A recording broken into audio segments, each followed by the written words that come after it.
All right, we've all been there, right? The mantra in RES is fluids, fluids, fluids. But what if the way we think about where all that fluid actually goes is just plain wrong? Today, we're going to dig into a really fascinating paper by Robert G. Hahn that proposes a new model. And honestly, it might completely change how you think about grabbing that next bag of Hartmann's. So picture it. Your septic patient in Bay 1 is now 15 liters positive. They're swollen, their oxygen levels are dropping, and you're starting to wonder, am I doing more harm than good here?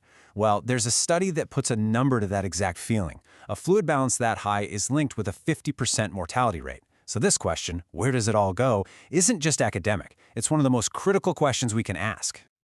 So to figure this out, we're going to approach this like a detective story. First, we'll look at the crime scene itself, the fluid overload paradox. Then, we'll round up the usual suspects, the places we already know fluid loves to hide. After that, we'll uncover a secret accomplice, this overflow reservoir that really changes the game. Then we'll look at how sepsis basically hijacks the entire system. And finally, we'll bring it all back to the shop floor and see what this means for us. Okay, let's kick things off with this central dilemma we all face pretty much every single shift. You know, this isn't a new idea. We've been wrestling with this for decades. This quote here, from way back in 2003, lays it out perfectly. The very thing we do to save a life can cause a massive cascade of problems, from wound infections to gut failure to full-on ARDS. It's a real balancing act. So when we pour in liters of crystalloid, where does it end up? Well, let's start with the places we'd expect. The first big one is the skin. It's incredibly compliant. It can just soak up a ton of volume. Then you've got the gut, which has these leaky, fenestrated capillaries that let fluid just pour across. And of course, the lungs. We all know what happens there. Volume overload leads to pulmonary edema. And these three spots line up perfectly with the complications we dread: poor wound healing, ileus, and respiratory failure. But that's not the whole story, not even close. To really get what's going on, we need to look at Hahn's three-compartment model. And this is where it gets really interesting. So according to this model, fluid doesn't just spread out evenly like water on a floor. First, obviously, it fills the plasma volume. Then it really quickly moves into what's called the fast exchange space, or VT1. Think of that as the free fluid floating around in the tissues. But it's this third space, the slow exchange space, or VT2, that is the real key to understanding what goes wrong. And here's the magic number from the paper. If you give a patient about 1.5 liters of crystalloid in just half an hour, boom, you've hit the threshold. You've just opened the floodgates to that slow exchange space, that V2. So you can think of V2T as a sort of safety valve for the circulation. But, and this is a huge but, once that valve opens and that reservoir fills up, it is incredibly slow to empty.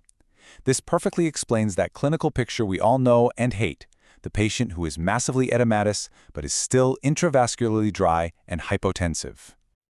Now this model gets even more useful when we start thinking about inflammatory states like sepsis, because that's when the normal rules of fluid distribution just get thrown out the window.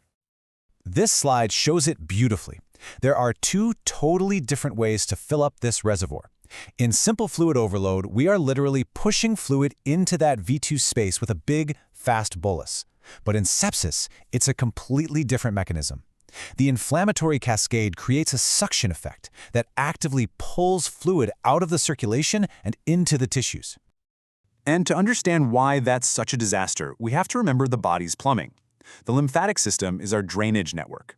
Its whole job is to clear fluid and protein out of the tissues and get it back into the central circulation.